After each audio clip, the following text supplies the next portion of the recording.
Sinabi ni Chloe Von Valencia na ang mga espiritu ay nakakasama lamang sa mga may dalisay na kaluluwa. Nakangiting tumalikod si Tiny at sinabing totoo. Pinagmasdan siyang mabuti ni Vivian at napansin niya ang isang sandata na nakasabit sa kanyang sinturon. Iniisip niya sa sama ng loob na hindi siya makapaniwala. Mayroon siyang mga sandata upang labanan at espiritu. Interesado na tanong ni Chloe Von Valencia, ano ang kanyang pangalan? Huminga ng maingay si Lunar Wolf, nagbitiw sa sitwasyon. Sinabi ni Tiny na ang kanyang pangalan ay Lunar Wolf sa Western language. Ibig sabihin ay wolf. Napansin ni Vivian sa pagkabigla na alam pa niya ang Western language. Sinabi ni Chloe Von Valencia na ito ay isang magandang pangalan. Ngumiti si Tiny. Nakangiting sabi ni Chloe Von Valencia, hindi niya inaasahan na magbabago siya ng husto pagkatapos lamang ng ilang buwan, pagkatapos ay hindi siya mabigyan ng 10 taon. Naalala niya ang pangalan nito na isinalin bilang Tiny. Kinumpirma niya na Tiny ang pangalan niya. Siya ay 13 taong gulang. Nagsimula siyang lumaki ng mabilis matapos magising ang kanyang mana.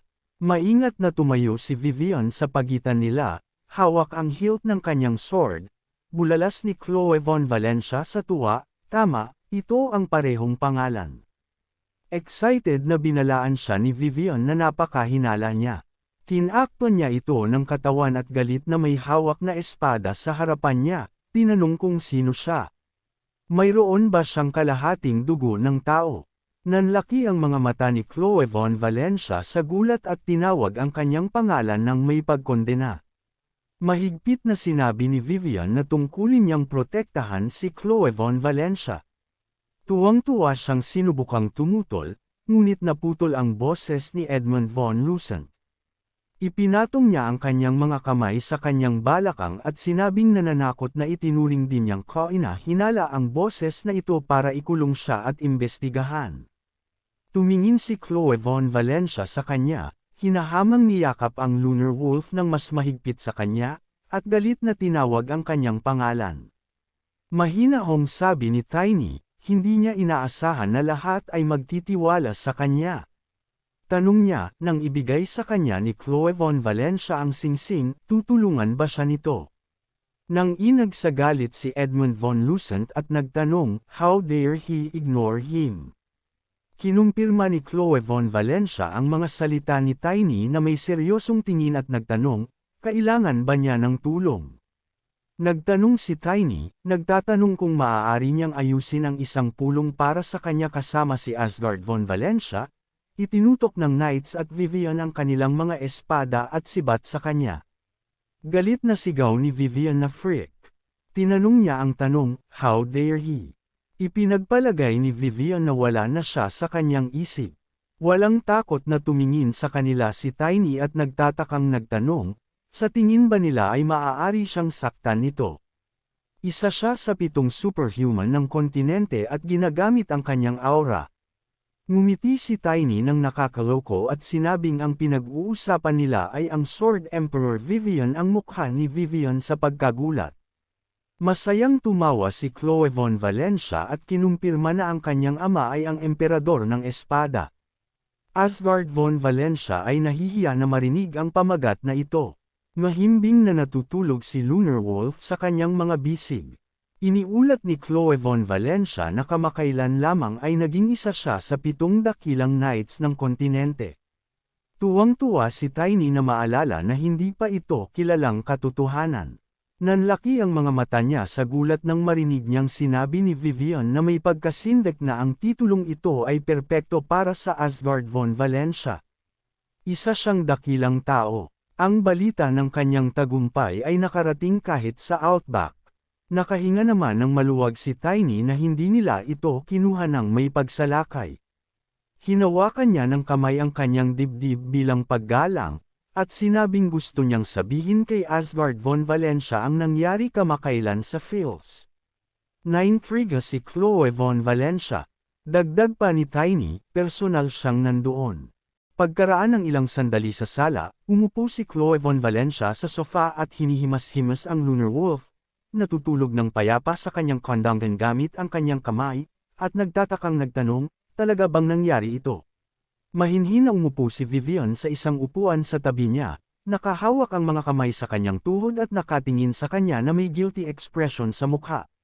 Tahimik niyang kinumpirma ito. Napa-cross-arm si Chloe Von Valencia sa dibdib sa iritasyon at nagtanong, ano pa ba ang tinatago niya sa kanya, baka hindi sinabi ni Tiny ang lahat. Napaiwas ng tingin si Vivian. Natatakot siyang masangkot si Chloe Von Valencia sa mga mapanganib na bagay.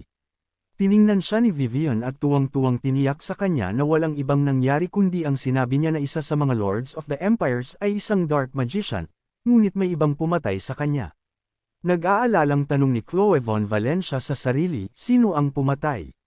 Sinabi niya ng malakas na mahalagang impormasyon ang patuto ni Tiny dahil personal itong naruroon, tumangala siya at sinabing, buti na lang siya mismo ang gustong makilala ang ama niya. Agad silang aalis papuntang main estate. Tumingin si Vivian kay Lunar Wolf nang may galit at nagtanong, hanggang kailan dadalhin ni Chloe Von Valencia ang espiritong ito sa kanya? Si Lunar Wolf ay mahimbing na natutulog, ang kanyang mga tainga ay nakasubsob at ang kanyang mga tainga ay nakakaawang matingkad, nag-aalala na baka siya ay mapahamak.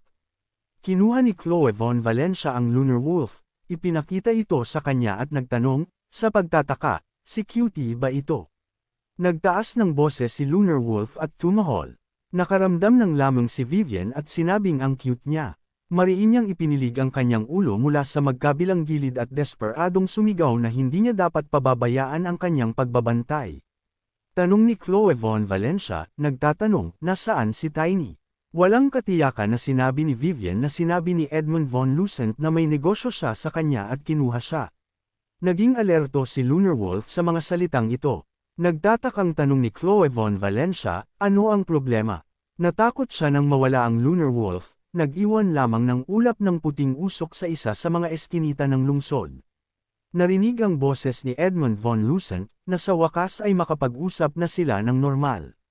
Tinanong niya ang tanong, ano ang pangalan ng summoner ng espiritu? Si Tiny, walang takot na sinabi sa kanya ang kanyang pangalan. Hindi nasisiyahang tanong ni Edmund Von Lucent, pamilyar ba siya sa kanya? Naiinis na sabi ni Tiny na mamimiss daw nila ito at nagtanong, may alam daw siyang dark magicians. Mapanuksong tinanong ni Edmund Von Lucent kung paano niya nalaman ang tungkol sa kanila. Sinabi niya na dahil si Tiny ay kumikilos na mayabang, si Tiny ay nag-conclude na ito ay isang kasinungalingan. Si Edmund Von Lucent ay desperadong napahawak sa kanyang ulo gamit ang kanyang kamay, nakasimangot at sinabing siya ay patuloy na walang kabuluhan. Isa siyang masamang ugali na bata. Hindi niya alam kung paano kumilos.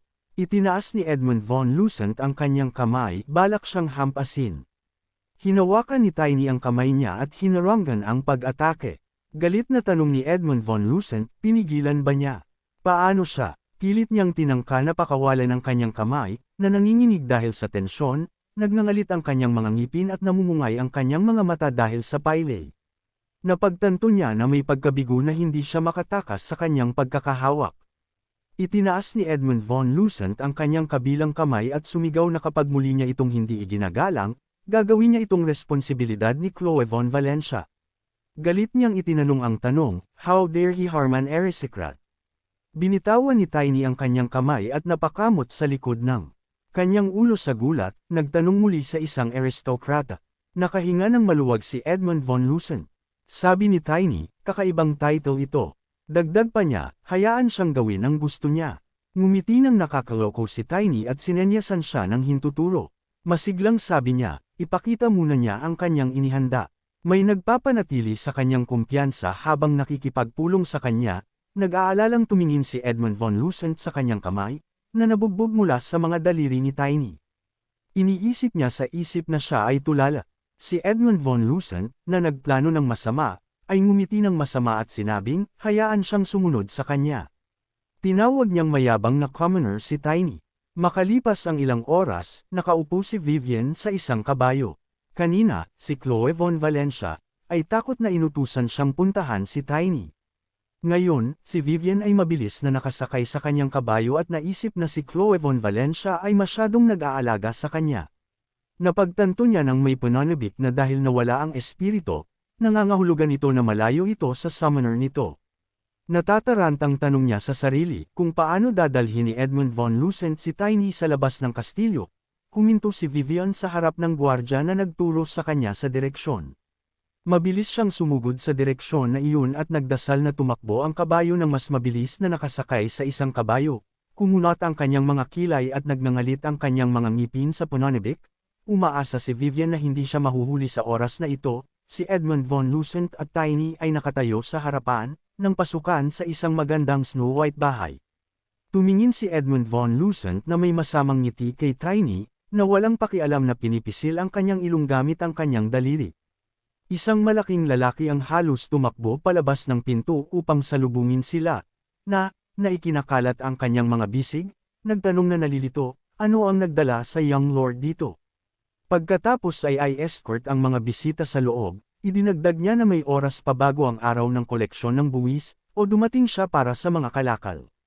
Sinalubong sila ng pinakamatanda sa pamilya Rufus, kasama ang kanyang mga nasasakupan, natuliro rin sa kanilang pagdating, buntong hininga, pagod na si Tiny. Naisip sa kanyang sarili na ito ay lubos na inaasahan. Si Edmund von Lucent, sa una, ay maingat na nabanggit na wala siyang pakialam sa produkto. Pagkatapos ay itinuro ang kanyang daliri sa kanya, nagsimula siyang makasaysayang sumigaw na nais niyang turuan ang mangmang na karaniwang tao ng magandang aral. Si Rufus, na nakatingin sa gilid, ay nagtanong, sa pagkalito, kung ano ang nagtuturo sa isang bata ng isang leksyon. Ngunit pagkatapos ay si Edmund, na humakbang pasulong, ay binigyan siya ng isang matunog na sampal sa mukha, na patuloy na sumisigaw, hindi siya dapat maging walang pakundangan sa kanya. Sinabihan siyang magturo ng leksyon, huwag makipagtalo sa kawalan. Sumang-ayon si Rufus, sinabi na naiintindihan niya ang lahat. Pagkatapos ay nagbigay siya ng mahigpit na utos sa pangalawa at pangatlo, pinakamahalagang lalaki sa kanilang gang, sina Eric at Tillman. Dapat nilang turuan ang batang ito ng magandang aral.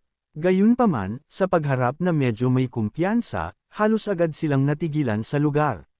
Pagkakita pa lang nila ni Tiny ay napak-cross-arm din siya sa dibdib at tumingin sa kanila, at pagkatapos ng ilang segundong katahimikan ay binati niya sila ng malapad, pero hindi sinsero ng ngiti.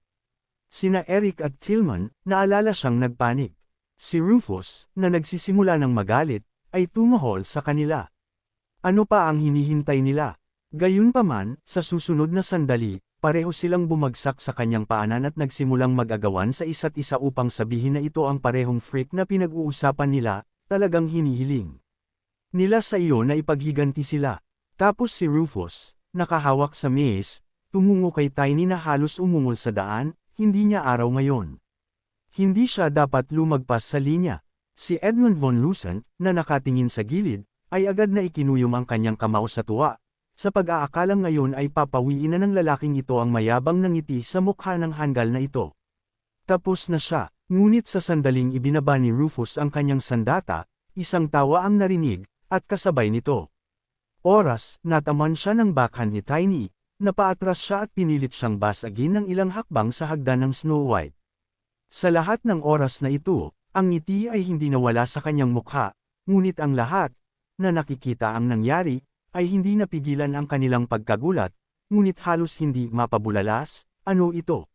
Si Tiny, na mahinahong umiikot sa kanyang tungkod sa hangin, ay nagtanong sa isang naiinip na tono, iyon lang ba ay agad na sinugod ni Edmund si Rufus at gumapang sa kanyang mga tuhod, hiniling sa kanya na lumapit at protektahan siya.